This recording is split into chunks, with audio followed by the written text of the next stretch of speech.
Hi అండి, అందరికీ నమస్కారం. నేను మీ శిరీషాని. ఈరోజు కాబూలి శనగల కర్రీ. శనగలు, బంగాళదుంపలు, క్యారెట్ ఉడకబెట్టి ఉంచేసాను. తయారీ ప్రాసెస్ చూద్దాము. స్టవ్ ఆన్ చేసి నేను బాండి పెట్టేసాను. పొయ్యి మీద ఆయిల్ యాడ్ చేసుకొని హీట్ అవనిద్దాం. ఆయిల్ హీట్ అయింది. ఉల్లిపాయ పచ్చిమిరపకాయ వేసి వేయించుకున్నాము.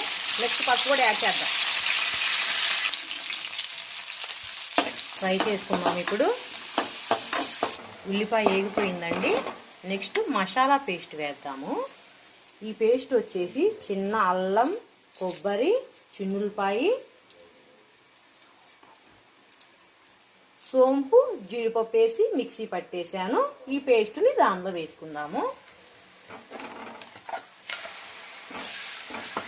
వేయిద్దాం. దీన్ని కూడా మసాలా వేగిపోయింది. కసూరి మేతి, టమాటా వేసి వేయిద్దాం. అది కూడా మసాలా వేగిపోయింది. ఇప్పుడు కొంచెం ఉప్పు, కారం యాడ్ చేసుకొని తిప్పుదాము.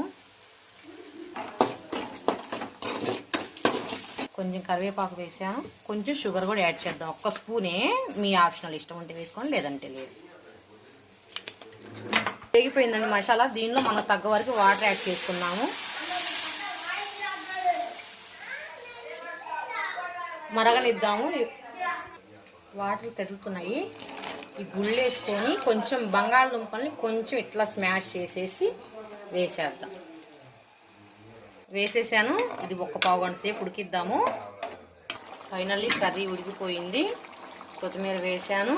చూడండి కర్రీ ఎలా ఉందో. ఈ కర్రీ వచ్చేసి చపాతీ, పూరి, పులావుకి, పుల్కాకి బాగా యూజ్ అవుతుంది. టేస్ట్ బాగుంటుంది. ట్రై చేసి చూడండి. నచ్చితే లైక్ చేయండి, షేర్ చేయండి, సబ్స్క్రైబ్ చేయండి.